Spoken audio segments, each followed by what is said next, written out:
Hi friends, welcome to Azan Cooking videos. இன்னைக்கு நம்ம பண்ண போற ரெசிபி திக்கடி ரைஸ் ஃப்ளார் மட்டன் எலும்பு வச்சு பண்ண போற ரெசிபி.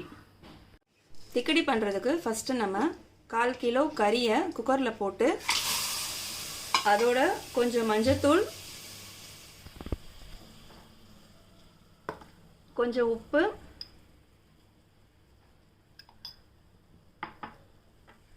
ஒரு கிளாஸ் தண்ணி ஊற்றி ஃபஸ்ட்டு அடுப்பில் வச்சு நல்லா வேக விட்டுடுவோம். கறியை குக்கரில் வச்சுட்டு 5 விசில் விட்டு கறியை நல்லா வேக விட்டுக்கோங்க.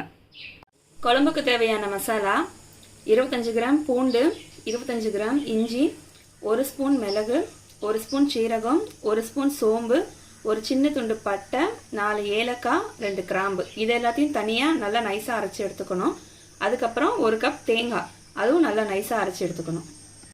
இப்போ பாருங்கள், அடுப்பை பற்றி சட்டி வச்சாச்சு. சட்டி வைக்கும் போது திக்கடி செய்யும் போது எப்போவுமே கொஞ்சம் பெரிய சைஸ் சட்டியாக வச்சுக்கோங்க. குழம்பு நல்லா தண்ணியாக வச்சு அதில் நம்ம மாவு வேக விடணும். அதனால பெரிய சைஸ் சட்டியாகவே வச்சுக்கோங்க. இப்போ சட்டி ஹீட் ஆகிடுச்சு. சட்டி ஹீட் ஆனதுக்கப்புறம் அதில் 4 ஸ்பூன் எண்ணெய் ஊற்றிக்கோங்க.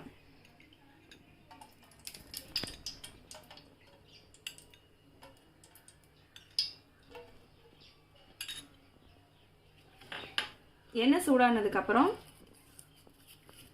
2 பிரிஞ்சி இலை, 1 துண்டு பட்டை, 3 ஏலக்காய் இடித்து வச்சுருக்கேன், 3 கிராம்பு. ஸ்பைசஸ் ஐட்டம்லாம் ஹீட் ஆனதுக்கப்புறம் அதில் 2 பச்சை மிளகா, ஒரு பெரிய சைஸ் வெங்காயத்தை பொடிசாக நறுக்கி வச்சுருக்கேன். அந்த வெங்காயத்தை போடணும்.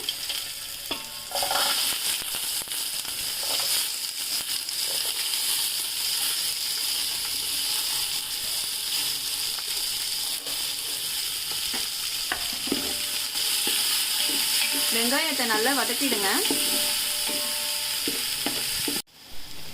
இப்போ வெங்காயம் நல்லா வதங்கிருச்சு. வெங்காயம் வதங்கினதுக்கப்புறம் ஒரு பெரிய சைஸ் தக்காளியை பொடியாக நறுக்கி வச்சுருக்கேன்.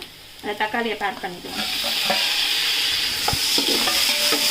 தக்காளியும் நல்லா வதக்கிடுங்க. இப்போ தக்காளி வதங்கிருச்சு. தக்காளி வதங்கினதுக்கப்புறம் ஒரு கையளவு புதினா கொத்தமல்லி அதில் சேர்த்துக்கோங்க.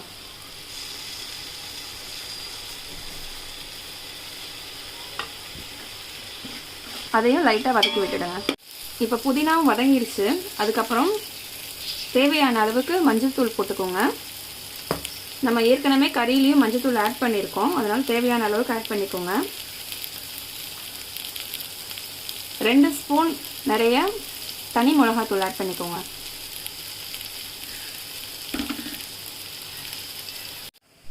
மிளகாத்தூள், மஞ்சள்தூள் பச்சை வாடை போகிற அளவுக்கு லைட்டாக வதக்கிடுங்க.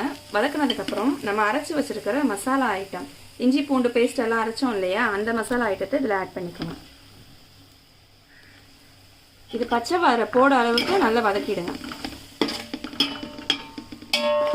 இஞ்சி பூண்டு வாடை, மசாலா ஐட்டம் வாடை எல்லாம் போனதுக்கப்புறம் நம்ம அரைச்சி வச்சுருக்கிற தேங்காவை இதில் ஆட் பண்ணிக்கோங்க.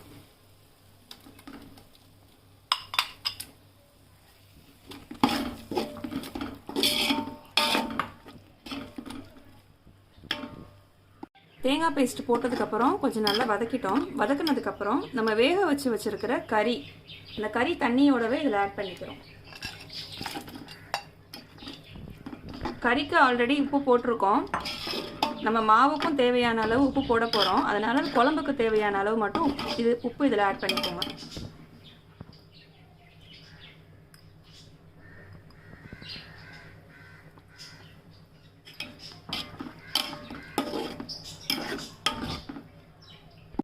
இப்போ பாருங்கள், கறி போட்டதுக்கப்புறம் எண்ணெய் பிரிஞ்சு வருது. இந்த ஸ்டேஜில் நம்ம கொஞ்சம் அதிக அளவில் தண்ணி ஊற்றிக்கணும். நிறைய தண்ணி ஊற்றினாதான் மாவு வேகும்.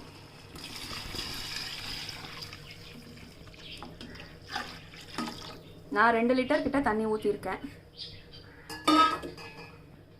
இப்போ பாருங்கள், தண்ணி ஊற்றினதுக்கப்புறம் இந்த மாதிரி இருக்கணும். தண்ணி இந்த மாதிரி இருந்தால் தான் உங்களுக்கு மாவு வேகிறதுக்கு கரெக்டாக இருக்கும். இது கொதிச்சதுக்கப்புறம் இதிலேருந்து ஒரு கிண்ணம் குழம்பு எடுத்து வச்சு அதை ஊற்றி தான் நம்ம இப்போ மாவு பிசைய போகிறோம். இப்போ தக்கடி செய்கிறதுக்கு 1/2 கிலோ அரிசி மாவு, உப்பு, தண்ணி, நம்ம செஞ்சு வச்சுருக்கிற குழம்பு அது 1 கிண்ணம். மாவு உப்பு போட்டு பெரட்டினதுக்கப்புறம் முதல்ல இந்த குழம்பை ஊற்றி தான் ஃபுல்லாக மிக்ஸ் பண்ணணும். குழம்பு பத்தலைன்னும் போது தான் தண்ணி ஆட் பண்ணிக்கணும்.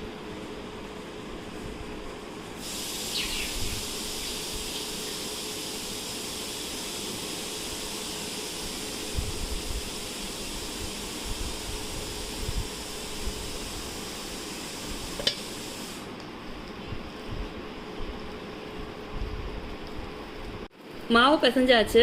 மாவு வந்து எந்த பதத்துக்கு இருக்கணும்னா அமுக்கி பார்த்தா சாஃப்டாக இருக்கணும். இந்த பதத்துக்கு மாவு பிசைஞ்சிடணும். பிசைஞ்ச மாவை இப்படி சின்ன சின்ன உருண்டைங்களாக எடுத்து இந்த மாதிரி பால் மாதிரி பண்ணிவிட்டு நடுவில் ஒரு சின்னதாக ஒரு புஷ் பண்ணி இந்த ஷேப்பில் எடுத்து வச்சிடணும்.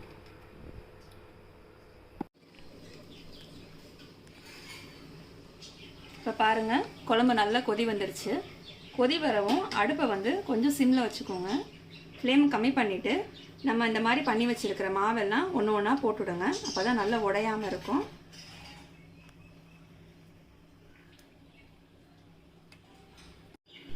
இப்போ பார்த்தீங்கன்னா எல்லா உருண்டையும் ஒன்று ஒன்றா போட்டாச்சு. இதுக்கப்புறம் அடுப்பை வந்து சிம்லே வச்சு இதை நல்லா வேக விடணும்.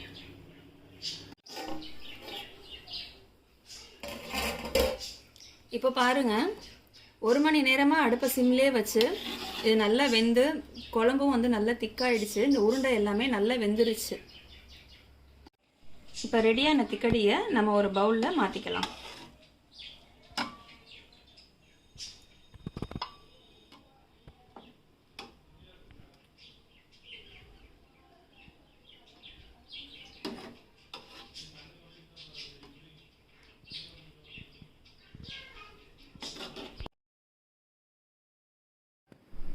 பாருங்க, சூப்பரான தக்கடி ரெடி ஆயிருச்சு.